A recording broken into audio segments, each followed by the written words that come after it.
वर्तमान समय में बहुत से लोग महाभारत के युद्ध को छल कपट और अन्यायपूर्ण मानते हैं।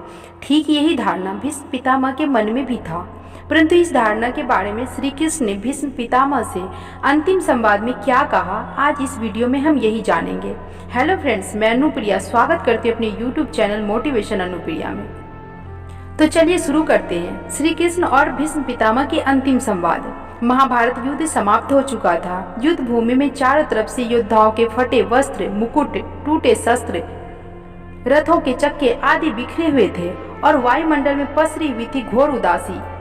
गिद्ध, कुत्ते, सियारों की उदास और डरावनी आवाजों के बीच निर्जन हो चुकी उस भूमि में द्वापर के सबसे महान योद्धा भीष्म पितामह सरसैया पर पड़े सूर्य के उत्तरायण होने की प्रतीक्षा कर रहे थे। तभी उनके कानों में एक परिचित ध्वनि शहद घोलती हुई पहुंची। प्रणाम पितामह। भीष्म पितामह के सूख चुके होठों से एक मरी हुई मुस्कुराहट तैर उठी और बोले, आओ देवकी नंदन कृष्ण, स्वागत है तुम्हारा। मैं बहुत देर से तुम्हारा ही स्मरण कर रहा था। कृष्ण बोले, क्या कहूँ पितामह, अब तो यह भी नहीं पूछ सकता कि आप कैसे हैं। भीष्म पितामह चुप रहे, फिर कुछ क्षण के बाद बोले, कुछ पूछूं केशव, बड़े अच्छे समय पर आए हो। संभवतः शरीर छोड़ने से पूर्व मेरे अनेक भ्रम समाप्त हो जाएंगे। कृष्ण बोले, कहिए न पितामह। भीष्म पितामह ने कहा, एक बात बताओ कृष्ण, तुम तो ईश्वर हो ना। कृष्ण ने बीच में ही टोका और कहा, नहीं पितामह, मैं तो आपका पौत्र हूँ, ईश्वर नहीं। भीष्म पितामह उस घोर पीड़ा में भी ठहाके लगाकर हंस पड़े और बोले, कृष्ण, मैं अपने जीवन का स्वयं कभी आकलन नहीं कर पाया। संभवतः नहीं जानता क्या अच्छा रहा क्या बुरा, पर अब तो इस धरा से जा रहा हूँ कन्हैया, अब तो ठगना छोड़ दे रे। कृष्ण पितामह के थोड़ा करीब गए और उनका हाथ पकड़कर बोले, कहिए न पितामह, क्या पूछना चाहते हैं आप। भीष्म बोले, एक बात बताओ कन्हैया, इस युद्ध में जो हुआ वो ठीक था क्या।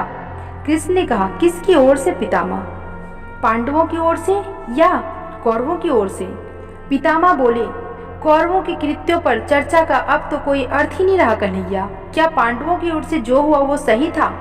आचार्य द्रोण का वध, दुर्योधन की जंघा के नीचे प्रहार, दुशासन की छाती का चीरा जाना, जयद्रथ के साथ हुआ छल, निहत्थे कर्ण का वध, यह सब उचित था क्या कन्हैया। कृष्ण ने कहा, इसका उत्तर मैं कैसे दे सकता हूँ पितामह, इसका उत्तर तो उन्हीं को देना चाहिए जिन्होंने यह किया है। उत्तर दे दुर्योधन का वध करने वाले भीम, उत्तर दे कर्ण और जयद्रथ का वध करने वाले अर्जुन। मैं तो इस युद्ध भूमि में कहीं था भी नहीं। भीष्म पितामह ने कहा, अभी भी छलना नहीं छोड़ोगे कृष्ण। अरे विश्व भले कहता रहे महाभारत को अर्जुन और भीम ने जीता, पर मैं जानता हूँ कन्हैया, ये तुम्हारी, केवल तुम्हारी विजय है। मैं तो उत्तर भी तुम्ही से पूछूंगा। भीष्म पितामह के इतना कहते ही श्री कृष्ण थोड़ा गंभीर स्वर में बोले, तो सुनिए पितामह, कुछ भी बुरा नहीं हुआ, कुछ अनैतिक नहीं हुआ, वही हुआ जो होना चाहिए। भीष्म पितामह ने कहा, यह तुम कह रहे हो केशव, स्वयं मर्यादा पुरुषोत्तम राम का अवतार श्री कृष्ण कह रहे हैं। यह छल तो किसी युग में हमारे सनातन संस्कारों का अंग नहीं रहा, फिर यह उचित कैसे रहा। कृष्ण ने कहा, इतिहास से शिक्षा लेनी चाहिए पितामह, पर निर्णय वर्तमान की परिस्थितियों के आधार पर लेना पड़ता है। हर युग अपने तर्कों और अपनी आवश्यकता के आधार पर अपना नायक चुनता है। राम त्रेता युग के नायक थे, मेरे भाग में द्वापर आया था। हम दोनों का निर्णय एक सा नहीं हो सकता पितामह। भीष्म पितामह ने कहा, मैं कुछ समझ नहीं पाया कृष्ण। श्री कृष्ण ने कहा, पितामह, राम और कृष्ण की परिस्थितियों में बहुत अंतर है। राम के युग में खलनायक भी रावण जैसा शिव भक्त होता था। तब रावण जैसी नकारात्मक शक्ति के परिवार में भी विभीषण जैसे संत हुआ करते थे। तब बाली जैसे खलनायक के परिवार में भी तारा जैसी विदुषी स्त्रियां और अंगद जैसे सज्जन पुत्र होते थे। उस युग में खलनायक भी धर्म का ज्ञान रखता था पितामह, इसलिए राम ने उसके साथ कहीं भी छल नहीं किया।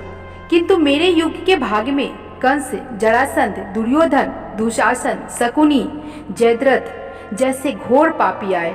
उनकी समाप्ति के लिए हर छल उचित है पितामह। पाप का अंत आवश्यक है पितामह, वह चाहे जिस विधि से हो। भीष्म पितामह ने पुनः प्रश्न किया, तो क्या तुम्हारे इस निर्णय से गलत परंपरा नहीं प्रारंभ होगी केशव। क्या भविष्य तुम्हारे इस छलों का अनुसरण नहीं करेगा, और यदि करेगा तो क्या यह उचित होगा। कृष्ण ने कहा, भविष्य तो इससे भी नकारात्मक आ रहा है पितामह। कलयुग में तो इतने से भी काम नहीं चलेगा।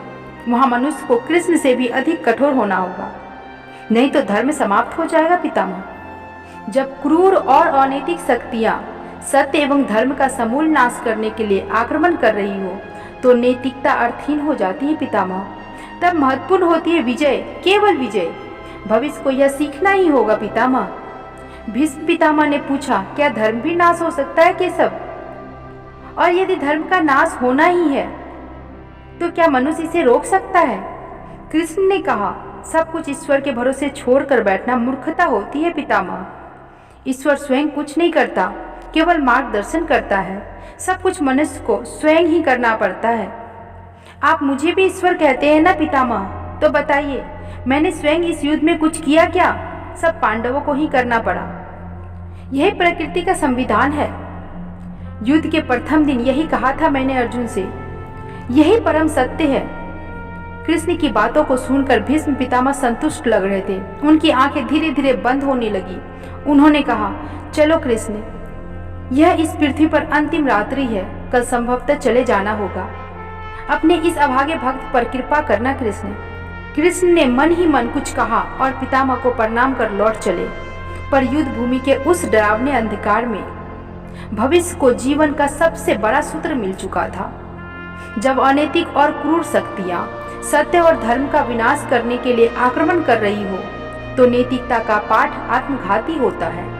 ईश्वर कुछ भी नहीं करते, ईश्वर सिर्फ राह दिखाते हैं। सब कुछ मनुष्य को ही करना पड़ता है और ईश्वर के भरोसे हाथ पर हाथ रखकर बैठे रहना मूर्खता होती है।